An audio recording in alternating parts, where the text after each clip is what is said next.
We have a 2014 Jeep Grand Cherokee. This is the Overland. It's got a 3.0 Eco Diesel. Engine's locked up in it. Imagine that. So today we are going to be pulling the dash out of it. These dashboards are bad to, I think, deform maybe, and they're worth a good bit of money. So we're going to get it pulled out and stored in a climate controlled area so that this one doesn't ruin as well. I'm not proficient at this. We're just going to wing it, figure it out as we go.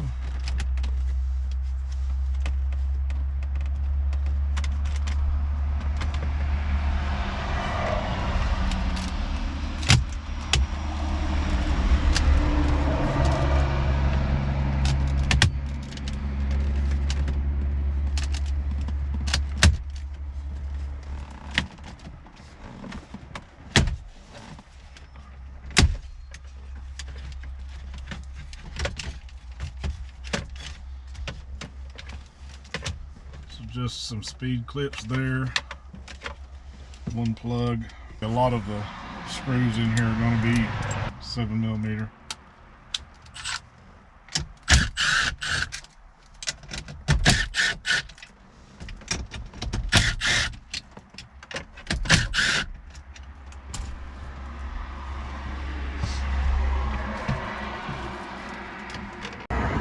Several plugs back here to deal with. I don't know how people hold a camera or a phone and unplug these things with one hand, because I sure can't. Some people got skills. I'm not some people. Okay, screen's up. And then the shift knob, I think, is going to have to come off. Well, it did. So basically you can just pull up on that if you can grip it tight enough. Looks like we've got a Torx. That's going to be a T30.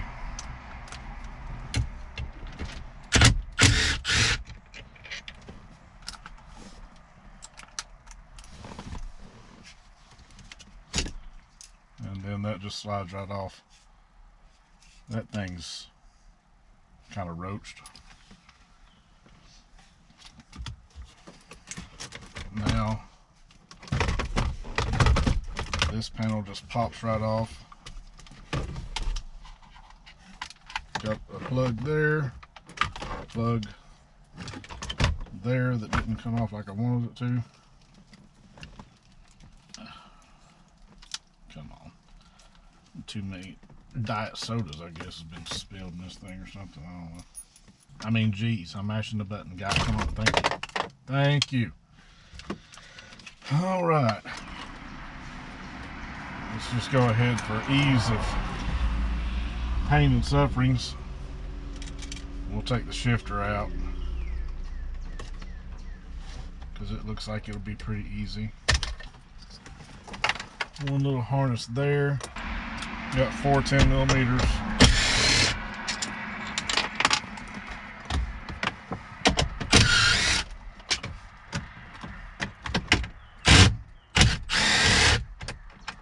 Have to finagle to get that one, but it's finagleable.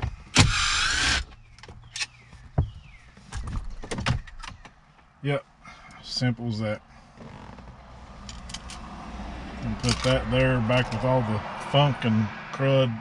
It's nice, good stuff. Let's pop this side panel off.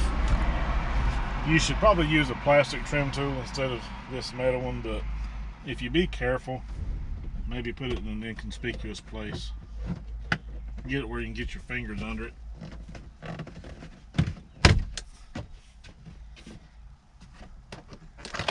Peel back the weather strip just a fudge. Just speed clips. Easy peasy. Oh! That poked me in the eyeball. I broke whatever that was. Like a little red button under here. I mean, I call it a button, I don't know what it is, but it's red and it makes me think it's there for a purpose. It's got to be there for a purpose. So underneath here you'll see a red dot. You take just whatever fits you can mash the crap out of it and break it. Is what you can do.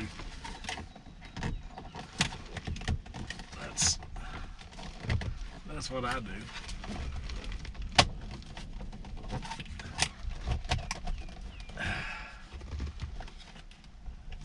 Yeah. Whenever you do yours, make sure you do like I did and just mash the crap out of it as hard as you can. That way you can bust it and it'll go up through there and be useless for resale or cause you to have to buy one if you're working on your own ride.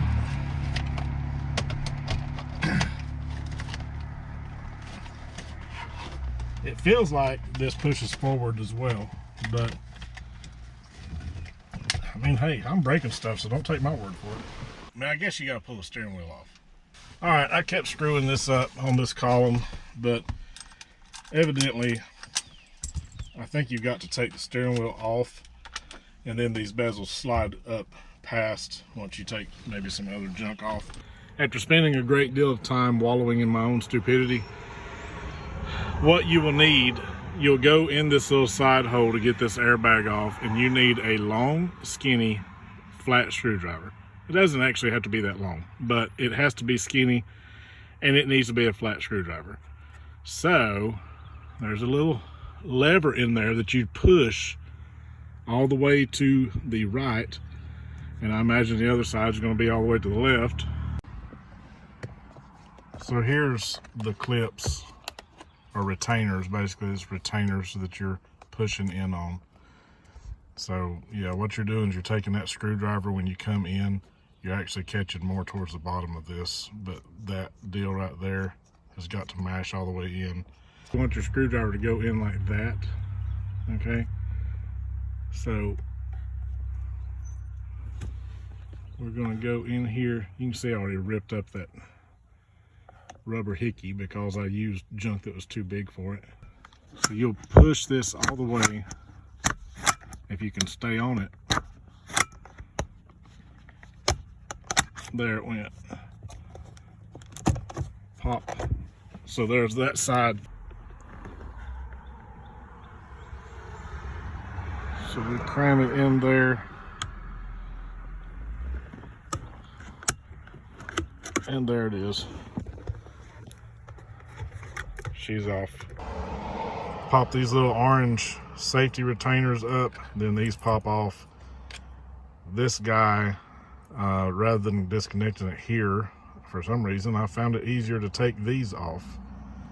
And this one, you have a little retainer right there, little clip, and you have to like just give it a little mash and pull it off. And yes, you should totally disconnect the battery before you do this stuff, and leave it disconnected for 5 minutes or so before you start work. This battery is dead as a hammer, and it's been sitting here dead for a couple of months. Doesn't sound like a bad idea. Paddle. All right, focus. Oh yeah. So this is going to be an Allen number 10.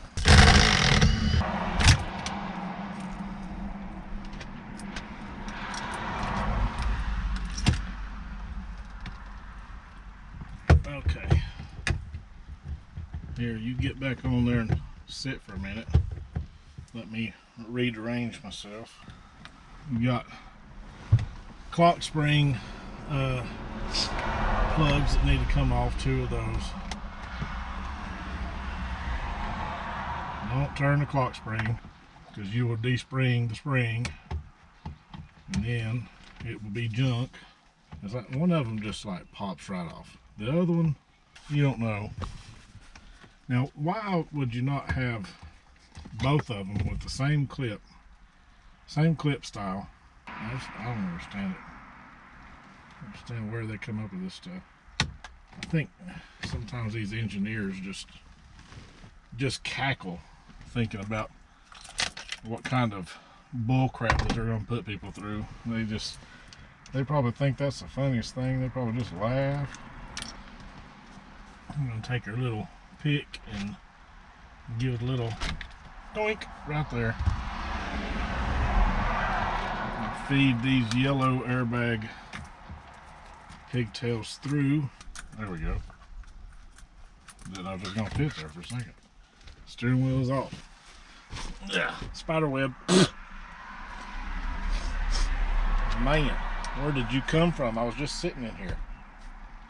How did you get across there that fast? Ugh. Oh yeah. Okay. That's how you do that. You just give it a yoink and there it comes. And you about do the same with that, but you'll have a plug come with it.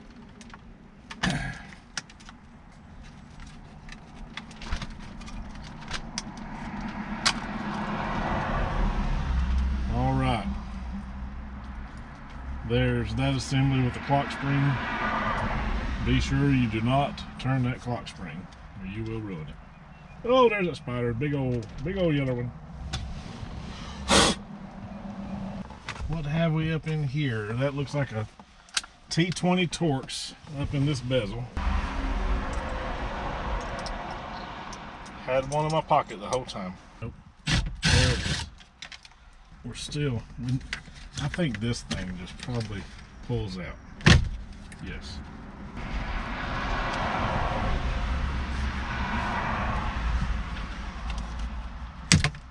There we go.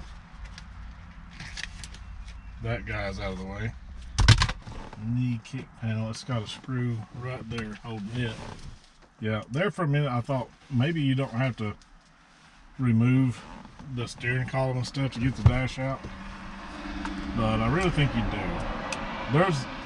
There's a slight possibility, like if I had power to this thing, maybe you could lower the column all the way down and pull those bezels back enough to get these screws, but I doubt it. I don't think so.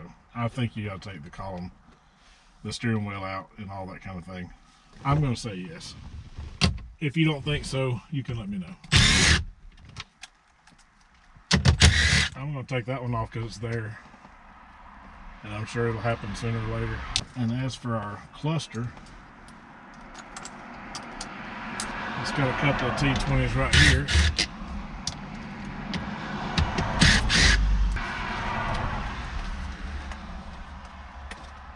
It is one plug on the back of this, and our cluster is out of the way. Knee bolster needs to get out of the way. The knee airbag is involved in that somehow or other. So you've got a fabric undercover down here that's held in with some Christmas tree clips. Pop those out like so. There's some kind of a, probably like an ambient light or something down here. Unplug that. Yeah, I think that's what that is.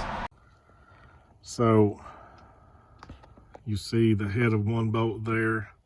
There should be more on each side, and that's to get to the knee airbag. That's loose. What is holding it down here?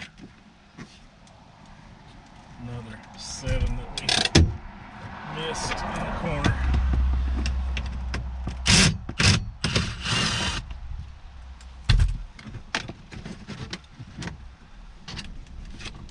Alright, so you got some wiring harnesses. And then you've got the hood release cable. And then there's the airbag pigtail. You got the orange safety lock. I'm not gonna lie, that was a pain.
I would tell you that that was fun, but that would be a terrible lie. Now we've got to clean it all up, I guess.